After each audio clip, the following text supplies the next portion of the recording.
Very good evening. It's Friday night. It's after 7, of course, and you are tuned to the football pitch live on YouTube, as always, on a Friday evening. With myself, Cammy McDonald, and just Dennis Newell tonight. Just the two of us. We'll be looking back at the fixtures last weekend. Obviously, Scottish League fixtures, English League fixtures.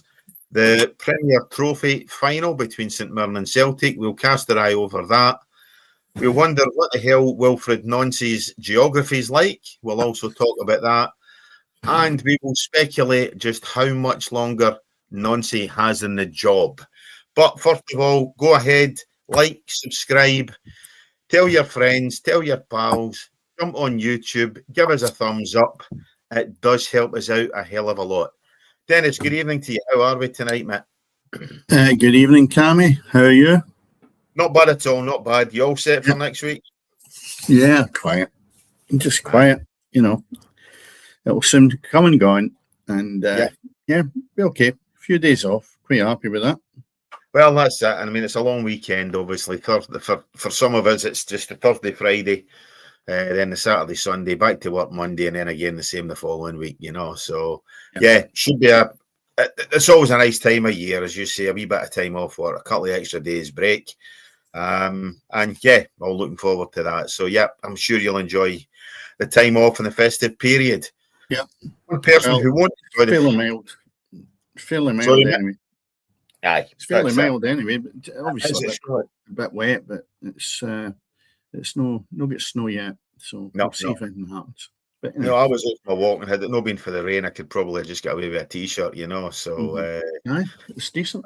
You know, it's not the worst weather we've had this time of year. But as I was starting to say, there one person who won't enjoy the festive period, I don't think, is indeed Wilfred Nancy or whatever he is. You know what I mean? Over at Celtic Park, new Celtic manager. He's been in the job for a couple of weeks. He's had 4 games in charge, and Celtic have managed to lose all 4 of them, including last weekend's Premier Sports Trophy, League Cup final, whatever you want to call it. We did sit here last week, and indeed we had Graham Duffy on, and Graham had said Celtic are poor from set pieces. He must have been sitting there with his crystal balls on the table in front of him, you know, because sure it was. Celtic's lost a goal for a set piece. They managed to get their way back into it. But St Mirren running out worthy 3-1 victors and lifting the first trophy of the season. You've sat here several times and wondered why Stevie Robinson hasn't been offered either of the Old Firm jobs. It's becoming even more apparent that he is ready for one of these big jobs in Scotland. I've been saying that since we started on here, Cammy. Then the question is, why is Scottish managers not being given the opportunity? And I've actually mentioned Stephen Robinson as an example, and it's proven there on Sunday that he's got the capabilities. When you've got a guy that doesn't know that Scotland is no part of England, when he was thinking about Carlisle, he made a comment in relation to that, which I've just put up. He almost signed with Carlisle during my playing days. I know precisely where I stand. This is Scottish football. It's a physical game. I don't know what that statement was meant to be honest, but it's like everything else. When you're struggling, everyone will pick up on everything that you say that's an error. You know, like his wee draft board when he was out for tactics and stuff, which we've never seen again. So I'm puzzled by this appointment more than anything else, because hindsight, we always say, is a great thing. But I don't think that the board of directors at Celtic have got that. I mean, I've hammered Rangers for their inadequacies of appointing players, managers, and Celtic are just as bad. And you wonder, is there something in the air that's created this monster? You look at it and you say to yourself, Paul Tisdale, who has actually played football with some English teams, right? Not at the highest level, but he's played football. So he knows what a requirement is as far as a manager or players. Now, he's come in there, and I think he's the guy that's promoted for Nancy to come in here. Now, as a board, We've seen Lawwell going out the door this week. And to me, I just think that's a wee bit papering over the cracks, because the guy is a wealthy man, and they've probably just said, look, we need to do something here. Otherwise, these supporters are going to be worse. He's had dogs abuse from supporters, which I think is shocking. But as a club, they've acted and let a guy leave, right? If he was worth his salt, he would have stayed. But we don't know what kind of abuse he's been getting to him and his family, which is not acceptable. But when you go back to the board of directors, I said after Rangers get rid of two of their disasters, it would only be a couple of weeks and Celtic would need to respond. But they've responded. And I look at it and think, well, the guy is a wealthy, wealthy man. He doesn't need the hassle. But is it just papering over the cracks for where the real people should go? The faceless people you see sitting in the director's box who have sanctioned signings of 8 million, 9 million player, 11 million pounds. And I just don't accept that as being correct. It's not their money, and they should really be held accountable for the bad signings that they've got. Ingles, 11 million pound. The guy can't even take a corner, right? Crusty can only play if there's a decent player beside him. Totally out his depth. But just going back to, obviously, Nancy, which you've said, and I try to figure this one out. It is what it is, and Celtic have appointed him, when in actual fact, as I said, hindsight would be a great thing to say, we'll just keep Martin O'Neill. In a business, you would never actually get rid of a director or somebody at the top of the tree, or any level really, and without some sort of a oversee of the job. And it would be perfect for Martin O'Neill to stay. I'll stay here to Christmas till we get the League Cup out the road, and you come in beside me. I'm not threatening your job, but let's see how it runs. And then you can take over the helm slowly, build up, see what it's like. Let him go away and watch some Scottish games.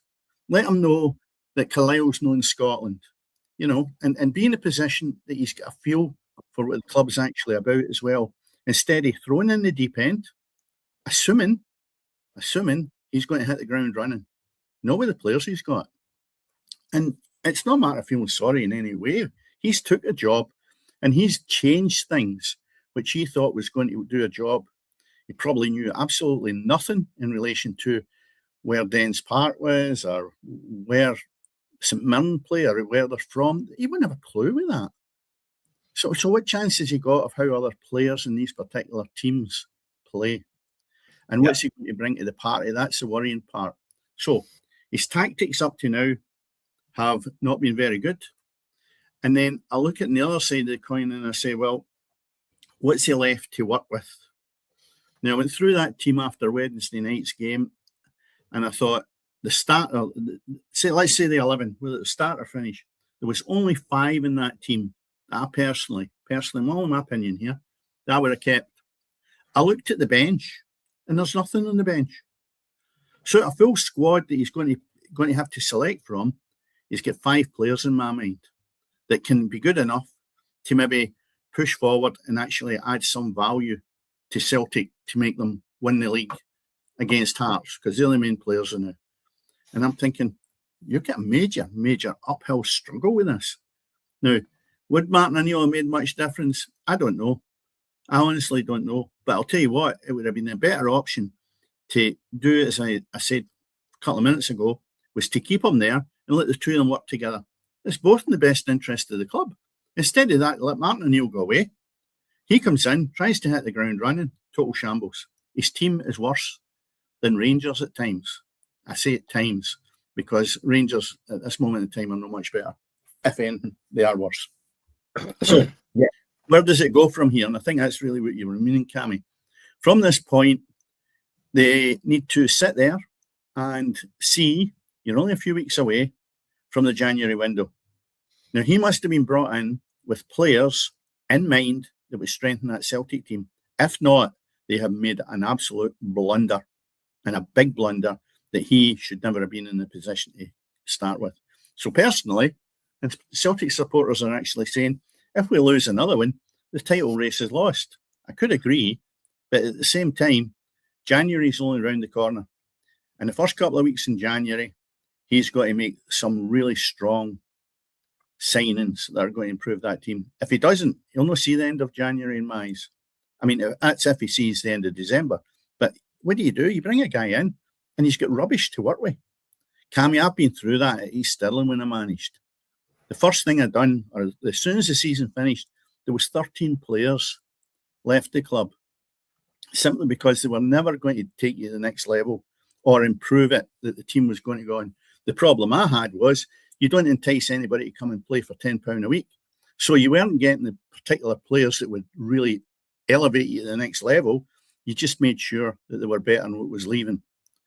Whereas Celtic and Rangers have got more than enough money to be competing in the Premier League and to challenge each other for the top flight or the top spot. So, it's not easy, and they've got a hard shift in front of them. And you've just put up the league there, Cammy, so you can see just where it is at this moment in time. And again, we've not got to take away from Hearts. Hearts at this moment in time are flying, but the old firm's actually lying down to them, to be honest. Yeah. Hang on a second. I'm just removing that. When you go, keep going. No, I think I've rattled my gums enough about where Celtic are with this, but the board of directors have got to take some more responsibility in this. And I'll repeat again, if they're keeping them, they really need to have big signings in January and spend a good bit of money. And that's the worrying part, because the big lad up front is absolutely murder. He's been injured, and it's probably the best thing that could happen to him. I don't mean being hurt, but he's not added any value. The boy Kenny had 4 opportunities in the first half that I would have seen probably a second division player would have finished him. And he's very light. He was at fault for Dundee United's goal because his attempt to go and cut it out was absolutely appalling. So they've got nothing up front. They haven't even got a centre forward that you could say should be playing in the Premier League. So things like that have really got to be addressed, and they've got to take responsibility of it. If they don't come out at the other end of this with a successful signings in January, I think there should be a clear out at board level along with the management. There really has to be some kind of move, because the supporters are really frustrated with it. And the quality, to be honest, is shocking. It really is. I mean, it's so hard to watch. It's frightening. Yeah. I mean, the thing is, when we look at, obviously, there's a proper league table.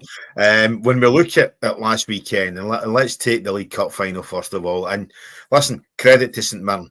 St Mirren were absolutely outstanding last Sunday. They fully deserved their victory. And taking nothing away from that. They got their tactics spot on, as we say, set pieces. They threatened Celtic all day. And as I say, I think that the manager has to be questioned for that. A lack of tactics, a lack of ability, a lack of knowledge, I think, of obviously what he was up against. I think that was blatantly apparent, and as we say, full credit to Stephen Robinson, because he set his team out to take advantage of Celtic's weaknesses. As Graham Duthie said last week, the 2 league games against St Mirren, when it had been Brendan Rodgers and indeed I think Martin O'Neill in charge, Celtic were very, very fortunate to take 6 points for these games. They went to the wire. And as I say, Celtic were extremely fortunate. But last weekend, in that Premier Trophy final and League Cup final, whatever you want to call it, St Mirren, Stephen Robertson showed his tactical awareness, showed his ability as a manager, showed his knowledge of the strength that St Mirren had over a Celtic side who at times looked out of their depth, looked, and that's absolutely crazy. And that must be shameful for Celtic supporters to watch St Mirren's side, a side assembled for a fraction of the Celtic side had cost. They were embarrassed last Sunday. And as I say, St Mirren were well worthy of their victory. So taking nothing away from St Mirren and what they achieved last week, it does leave Nancy Celtic in a very, very precarious position when it comes to what they've done in these 2 league games in charge, and obviously the European match as well. Against Hearts, they were overmatched. Hearts came out and yes, Celtic looked okay in the first half, but Hearts turned things around in the second half, and again ran out worthy winners. And for me, that was the same on Wednesday night. Now, I'd stuck a few quid on Dundee United. One of the guys in my work had told me that at one time Dundee United were 5-1, 13-2 even, I think, at one in some bookies. You know, so I stuck a few quid on Dundee United to get the victory the other night. So thanks very much for that one. But Celtic were all over them in the first half, you know, and they looked so strong. They looked as though they were going to run away with that game. But Dundee United, Jim Goodwin changed things around, switched his tactics a wee bit. And I think that's possibly where the Celtic fans can have a bit of concern about Nancy, is that his inability to switch things up, you know, to change tactics around when things aren't working. That's what they've got to be concerned about in the 3 games against Scottish opposition, against Hearts, against St Mirren, and the other night against Dundee United. Mm-hmm. You know, that really, to me, is what puts the manager's position into question, is the fact that in 4 games, he looked seriously out his depth, Dennis. Yeah, he does, but remember, I'll repeat again, and you can always say then, well, Martin O'Neill didn't have the problem. Martin O'Neill played it safe in a lot of ways, but for some unknown reason, Martin O'Neill maybe had the golden touch that the team looked better. I don't know why. I just think maybe short it up a bit better. Nancy goes with 3 at the back. His kidneys still on, because what you're looking at is Scales, Trusty, Ralston at the back. And if you put the 4th one in there, you've got another left back that basically is not hitting the form since he come back from Arsenal. And I just look at it and I go to myself, what has happened with the defence? What's happened to it? Carter Vickers out of the team, massive blow. He's a big miss. Tierney, not the same player that he was when he left Arsenal. I always think he's maybe just no fit, because he was absolutely magnificent, and he still does. He's been doing well with Scotland, but for some unknown reason, he's not setting the heather on fire with Celtic at this moment in time. The back 4, no matter what formation they actually, or what personnel is there, just seems to be ragged, absolutely ragged. And I certainly wouldn't like playing in a team with Scales near me. I just think he adds no value to the team. Absolutely none. And if you watch him close, he's a total bomb scare when it comes to defending, especially balls into the box. I kind of get it. There's got to be at both camps, Celtic and Rangers, and I've said this last couple of weeks, youth players that should be given the opportunity. I don't care if they don't match up to it. It's better than embarrassing supporters there when you have signed a guy that's cost £9 million, £11 million, and they're not doing the job. Yeah. And you know, you've got to just put your hands up and say, wait a minute, we made a mistake here. Now, this is only coming to light now. Celtic and Rangers have bought, I'll use the word duds. It's unfair to say that. For Celtic and Rangers, they're duds. For other levels of football, they are decent probably, right? So we'll use the word duds lightly, because they're no duds. They're just not up to the mark of what's required to get Celtic and Rangers in a decent run in Europe, right? They've spent money after money, and if you really started to go and dissect the last 3 years of how many players have come in, cost a lot of money, and went out the door under the radar. Now, Celtic have maybe been certainly more successful than Rangers, but they've let players go that they shouldn't have just for the greed of the money. They're in a tight spot, because if you're looking at Kyogo, centre forward, scores goals for fun, right? I bet you they wish he was back here instead of getting the 10, 12 million pound, whatever they got for him. That wee guy was a goal scorer, right? Doesn't matter what age he is, and they wanted the money. That's shortchanging the supporters. And I've said this many a year now. The Celtic directors shortchange the supporters every season, because they'll not spend the money and keep players to make the club progress on the park. And that's what people are paying their season ticket money for. They want to see entertainment. They'll see a guy going out the door and getting 15 million. How long does that last when your team is actually falling apart? Yeah. Again, I'm back to the board of directors looking at how they spend the money.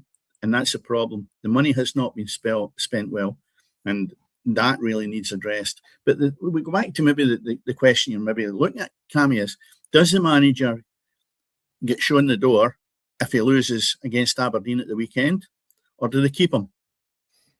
There's a question everybody will be thinking and asking.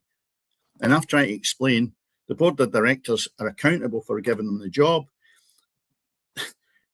Who's going to take over? Do they go and chat Martin O'Neill's door after the weekend if Aberdeen turn them over? Come back in again? That's a right custard pie.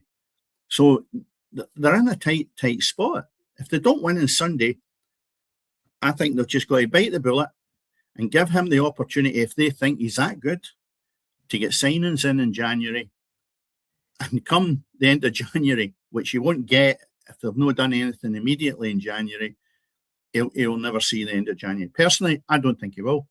I actually thought against Dundee United, there was no way in this planet they should have lost that game.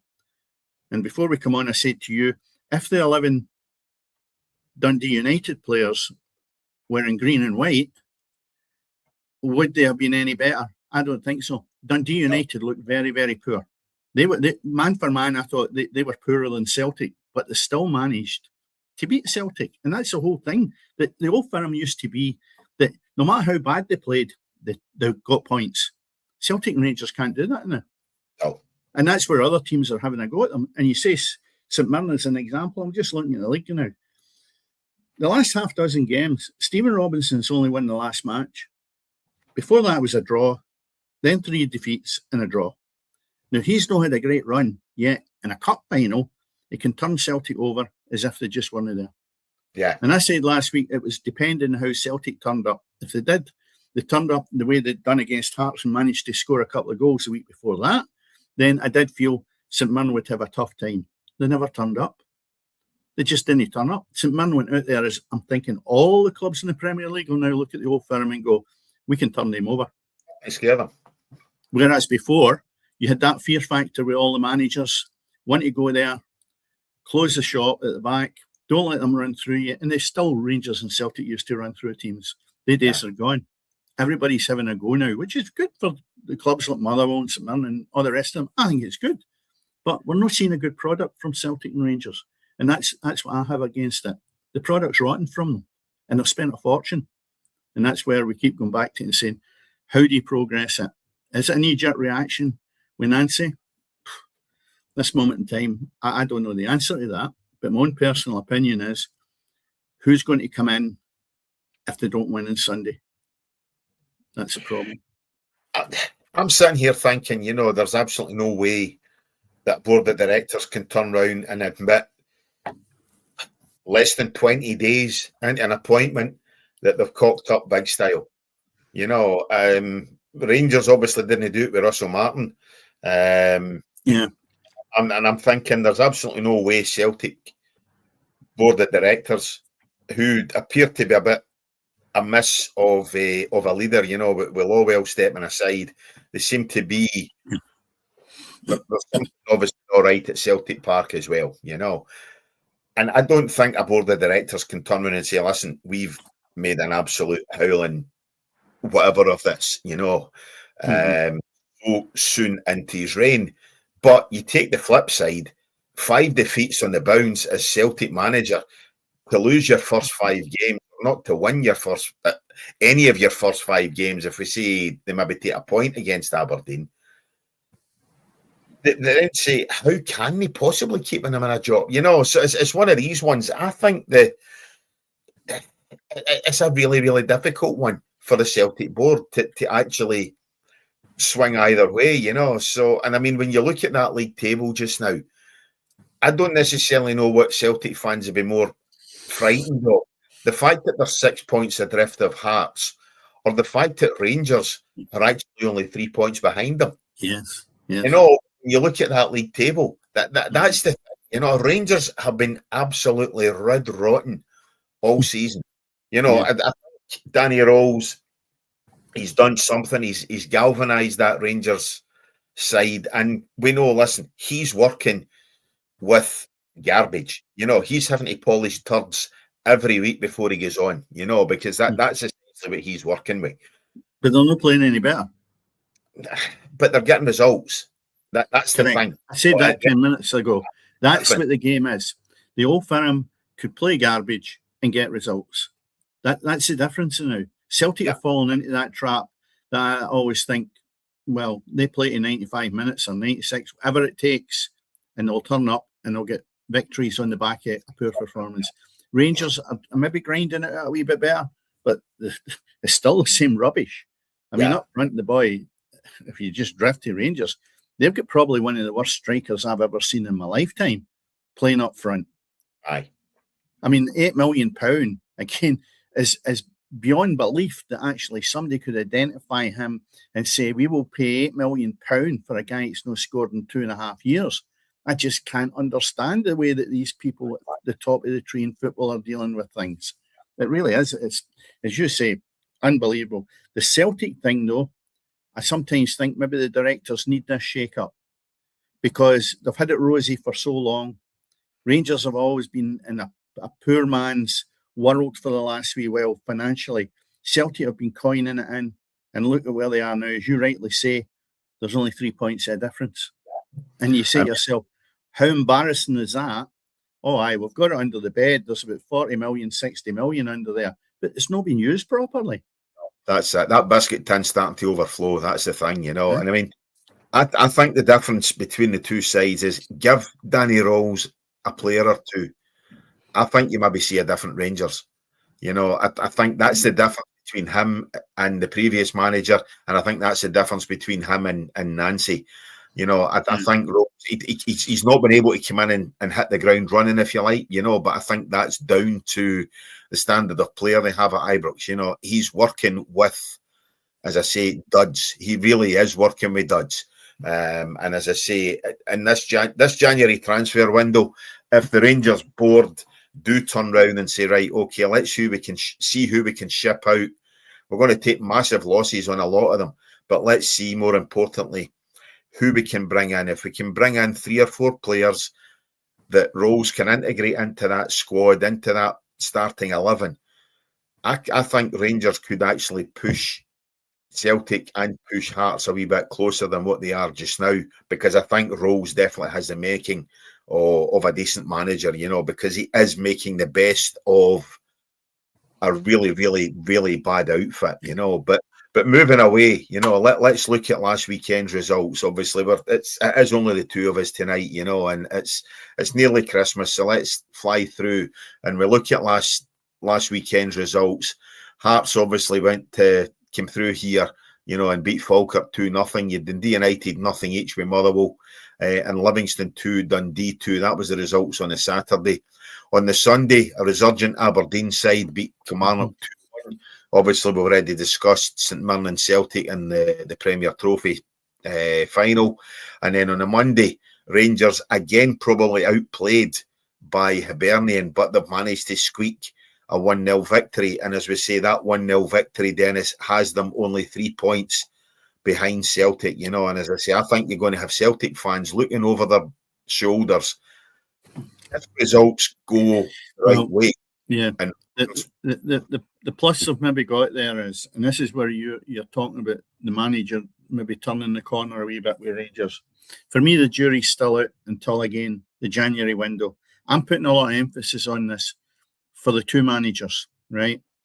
The fact of the matter is they have inherited very, very poor players for the standard that's required for Celtic and Rangers.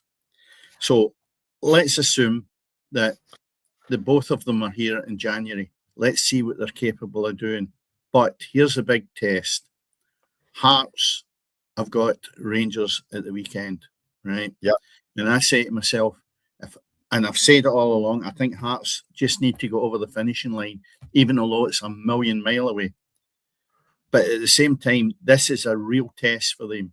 If they can beat Rangers at the weekend, I would say they're home and dry, because they will then have so much confidence, they'll run over the top of everybody else in. Yeah. And they look a good outfit from back to front.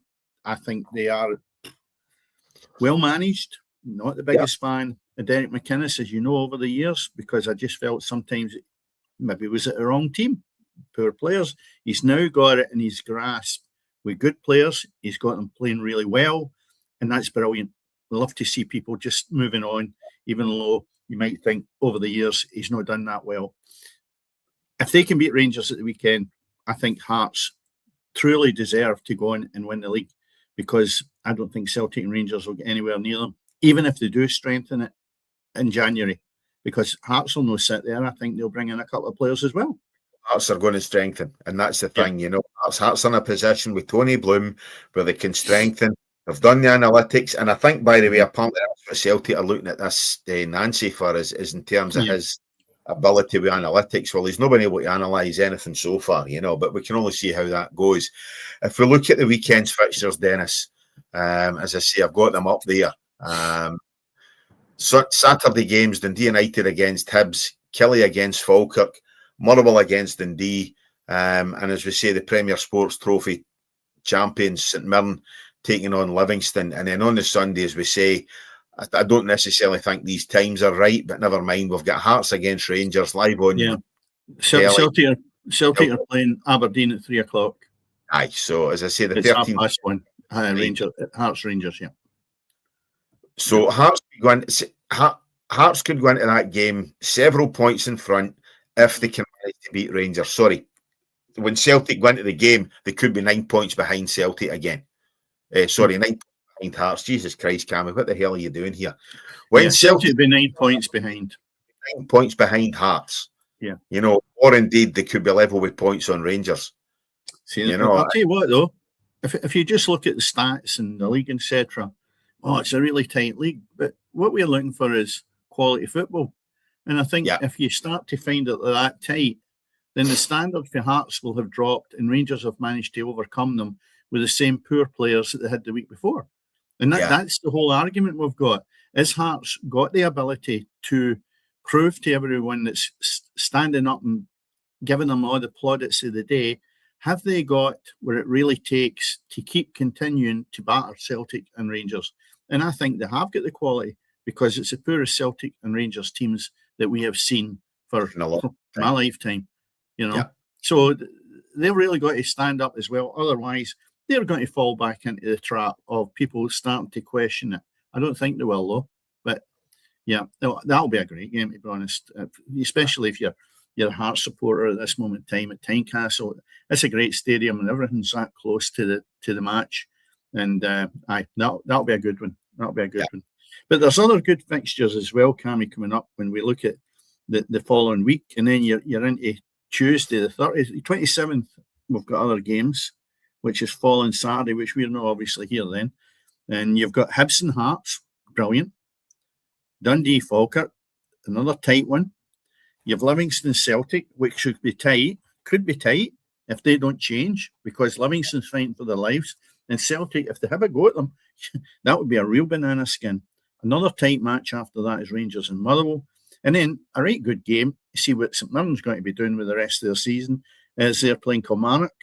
I don't know where Stuart Kettlewell's obviously left them at the start of the week. And then you've got Aberdeen, I've got Dundee United. So Saturday 27th, there's a lot to play for. And then obviously 3 days later, you've got Dundee, Kilmarnock, Hibs, Aberdeen, Livingston, Dundee United, Rangers, St Mirren, and Motherwell, Celtic. Good games. So there's a lot between now and the end of the year that there could be gaps in that league, and Celtic could be worse, and Rangers could be even worse. And we just need to wait and see if Hearts can keep it going. Yeah, as we say, it'll be interesting for us when we come back. Obviously, as we say, we're taking a couple of weeks of so our first the first proper Friday, if you like, after the festive period in January, which I think will be something 10th or something, isn't it? Something along the lines. Yeah. If we look at Championship fixtures, Dennis, Airdrie against Queen's Park, Dunfermline against Ayr United, Partick Thistle against Raith Rovers, a resurgent Raith Rovers who nice 6-0 victory last week under Dougie Imrie and obviously Andy Millen, friend of the show, which was the nail in the coffin of Tony Dock up at Ross County. So Tony Dock gets sacked for the second time this year.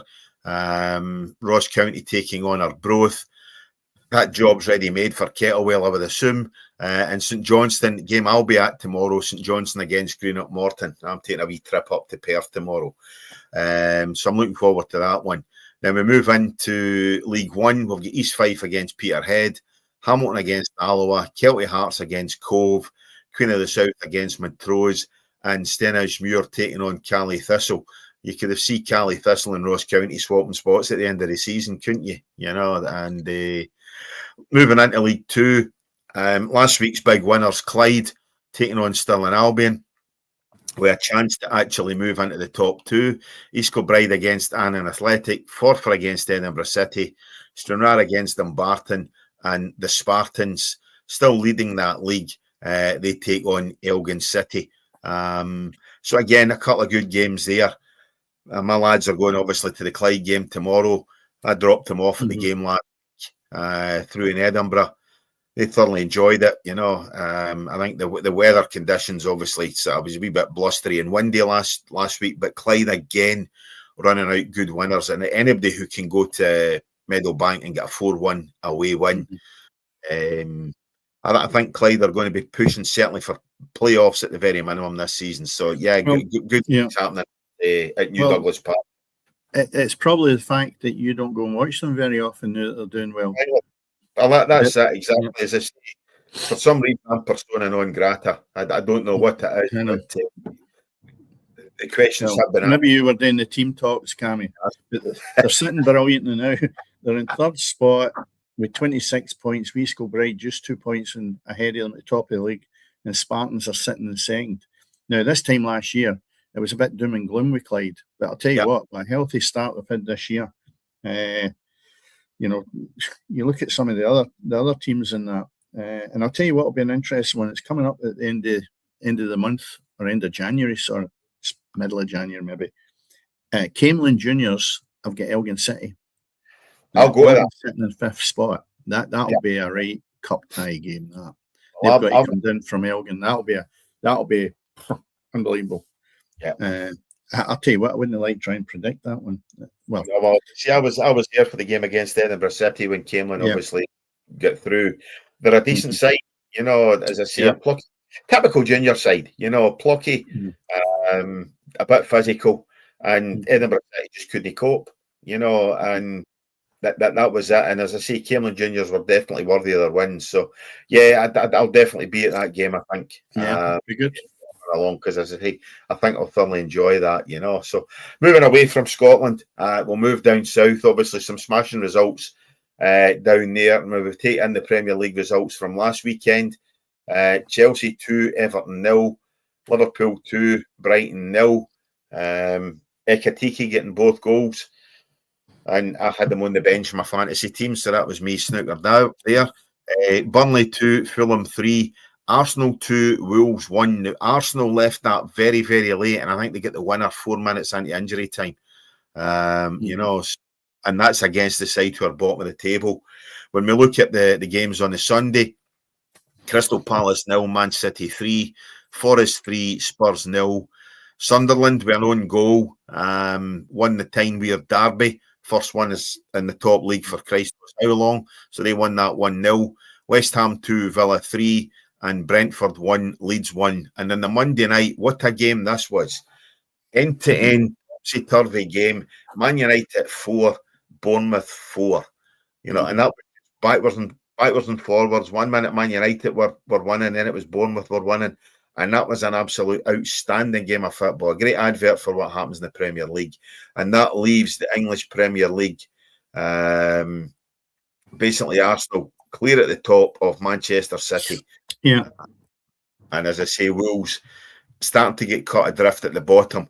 You know, Wolves are doomed. I mean, even at this time of the year, they're sitting there with 2 points after 16 games. I mean, that just doesn't bear any resemblance to the way they've been the last few years.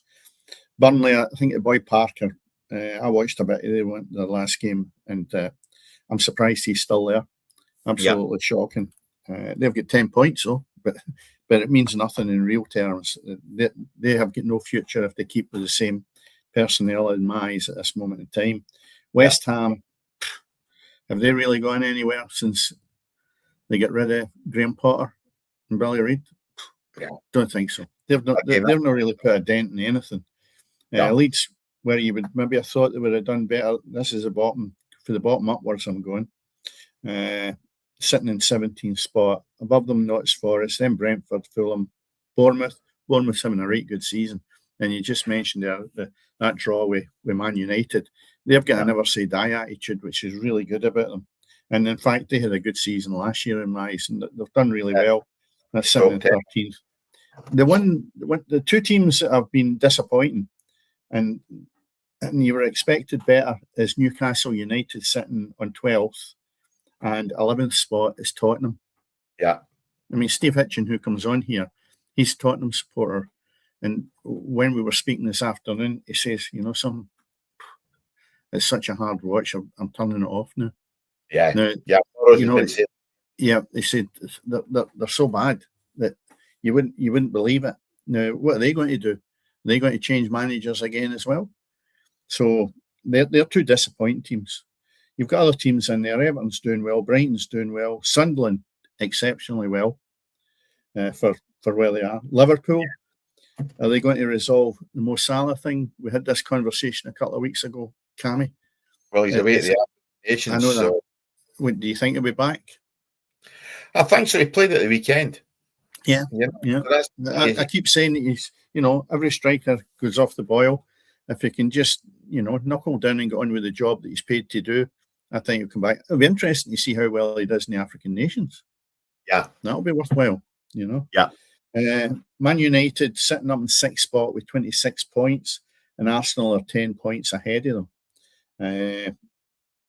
Crystal Palace doing exceptionally well, sitting in 5th. Chelsea in 4th. Then Aston Villa again.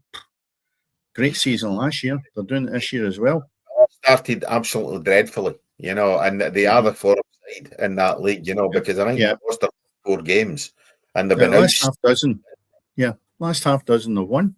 Yeah, and I think by the way, I think it's something like 10 wins in the bounce, and then if you European games as well, they're doing exceptionally well. Yeah, they've.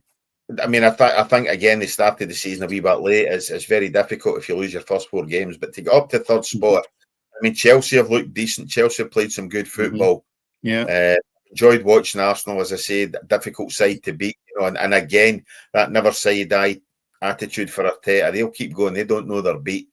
But Man City, I think going to Selhurst Park on Sunday and getting a 3-0 victory against Palace. Munoz get injured, I think, in that game, so he kind of struggled. And the big boy up front, Mateta, I think he got a knock as well, but Man City looked exceptional. So they need Haaland, though. Again, it's back to the big boy as being a striker.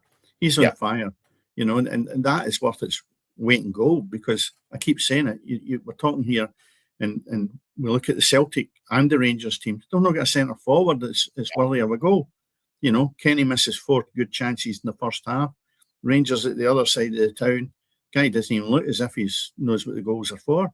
Then you look down in England and you see, wow, half a chance it's in the back of the net. So that is a massive difference when you talk top flight football.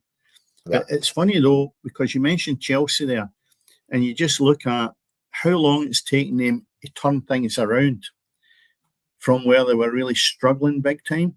That's about 3 years now, Cammy. So you look at it and you say to yourself, is it going to be 3 years for all the teams that look as if they're struggling before they get back to a level that's expected? Tottenham is a prime example.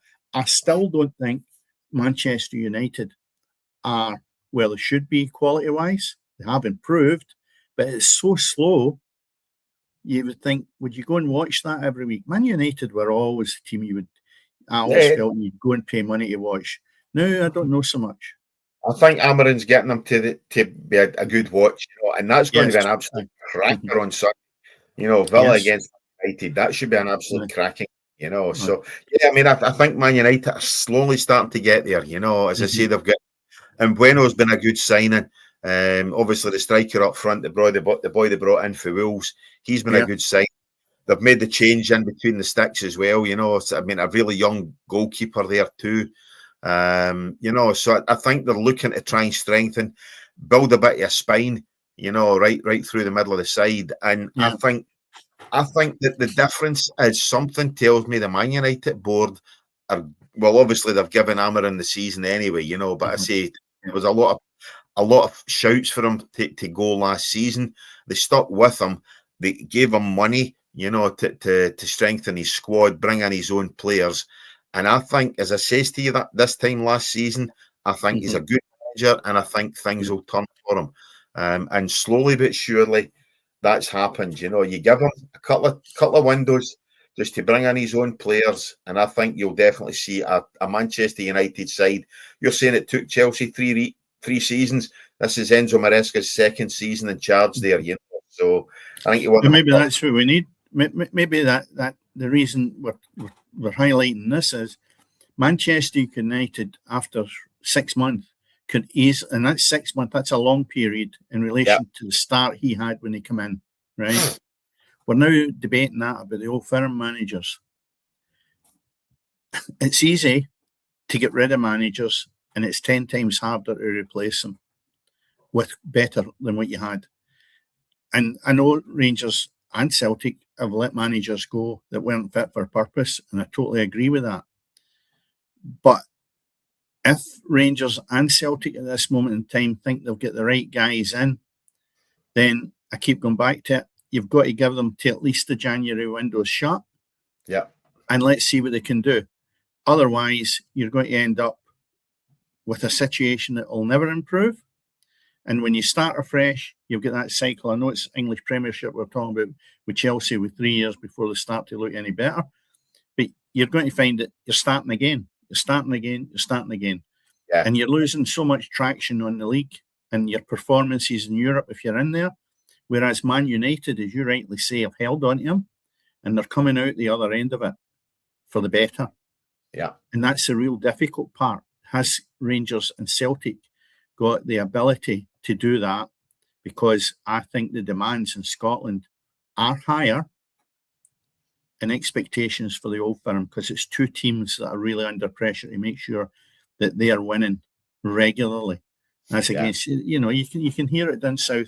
There's teams there and they can get beaten, and the supporters are a wee bit more placid. Up here, they're wild. They're nuts. You know what I mean? You highlighted West Ham. How many times have West Ham changed their boss? They get a new manager in every 6 months, every 4 or 5 months. And you look back, David Moyes won them a cup. David Moyes won them a cup and they bumped him. Yeah. Postecoglou won them a cup, they bumped him. Now, I'm not saying they were right, but there should have been an element there to say, well, wait a minute, what more do we want? What more do we expect? You don't have a divine right to go and win leagues when other teams are setting at their stall to beat you. And sometimes you just have to bite the bullet maybe and say, well, I'll tell you what, we might be mid-season this year, but see our infrastructure and the way we're looking at going forward, we'll be up challenging the following year. Yeah. That doesn't, within boardrooms, seem to be working. As soon as, Postecoglou at Tottenham was just a prime example. At Forest. I thought that was shocking. What did he get? 5 games? 7. 7? I think he lost his first 7 games and they bumped him. And by the way, Sean Dyche has turned things around a wee bit. As I say, that was with a 3-0 victory against Spurs at the weekend there as well. But I mean, look at some of these fixtures down south over the weekend. You get Newcastle, Chelsea at 12:30. You then flip that a wee bit of muchness. Bournemouth against Burnley. No one of these games that you're going to pay a lot of money to go and watch. Brighton against Sunderland. Sunderland, a really, really difficult side to break down. Brighton, not necessarily the most attacking side going forward. They don't look as if they've not got many goals in them. If Welbeck or that doesn't get a goal, they kind of struggle. Yeah. I like Minter out in the right, but I don't think that again could be a 1-0 the one each game. Man City against West Ham, City 4 or 5 goals in that one, easy. Wolves against Brentford, got to fancy Brentford in that, because Rob Edwards made a massive blunder to leave Middlesbrough and go to Wolves. What an absolute heinous mistake that was, and he deserves everything he's getting at Molineux, because he walked out on Middlesbrough and deserves every single thing that he's getting there. Good luck. Absolute clown of a man. Spurs against Liverpool, 5:30 tomorrow night. What a great game that should be. Everton against Arsenal, 8 o'clock tomorrow, and Leeds against Palace. Again, I'm not sure about the times on that one because that's basically 2 live games on Sky tomorrow. I very much doubt that one, so they might be cocked up with the fixtures there, but Leeds against Palace, again, that should be a cracking game. I love watching Crystal Palace. I think they're really the two games are on at 8 o'clock. Aye, is that right enough? Yeah, you confirm it. Yeah. Well, there'll be one will be on the television. The other one might not. So that's it. But as I say, that's maybe where Google Gemini's not 100%. And by Christ, it took me long enough to get them. And then, as we say on the Sunday, you've got Villa against Man United. Another absolute storming game. So that should be an absolute. Yeah, absolute brilliant. If you want to sit in for the weekend, there's plenty there to watch. And of course, when you take in the Sunday matches, you've got Rangers and Hearts. Or Hearts and Rangers? That's a topic as well. So Sunday's got plenty of entertainment football wise. I just find it so difficult sometimes to actually just sit and concentrate on them when there's so many games that are attractive. And then obviously coming up now, you're back to Champions League stuff again. So there's a lot of good football about. And it's easy to actually pick faults and everything. I'm just hoping that you don't want Aberdeen to lose because I think we need them to be picking up points in the Premier League. But on the other side, you don't want to see Celtic slipping even further down and the manager then gets a bullet and we're not getting a chance to see if he has got the ability to actually do anything in January. I really want to see him, see what he can bring to the table because at this moment in time, I think he doesn't do anything for me. There's nothing I can see that he's bringing to the party that says he should have been appointed in the first place, right? Oh. Somebody must have seen something to be raving about him and bringing him in. There must be something there that we're not seeing, Cammy. So maybe it's that he's having to work with players that are just not good enough, right? But I can't see. I think when he left America, he'd lost the last half dozen games before he left. Yeah. So you look at that, you say to yourself, well, what kind of player and caliber was he managing to begin with? I don't think they'll be as good as the Premier League. And I don't think they will. The pressures on the American managers over there will be anywhere near what it's like. So, let's hope that something could work out. Maybe a draw, Aberdeen doing okay, Celtic getting something that maybe gives a wee bit light at the end of the tunnel. The guy gets an opportunity and we get into January. And the same in the other side of the town where Rangers can get something out of the Hearts. For me, from looking at it from the outside in, both teams, Celtic and Rangers, drawing against Hearts. It will give them a wee bit more enthusiasm. Hearts have not lost much ground. Celtic drawing with Aberdeen. And let's see the turn of the year where it stays a bit like that and the two managers get the opportunity to see what they can bring in. I can't see any other way that things will work out any better than that, Cammy, because it'll keep changing. It's just going to be the same thing and there'll be more pressure on anybody that comes in, either to Parkhead or Ibrox, because the pressure's building. It's a pressure pot now. Yeah, indeed. Yeah. Well, pretty much we can only see what happens at the weekend, but as you say, there's a hell of a lot of sport, a hell of a lot of football on the telly.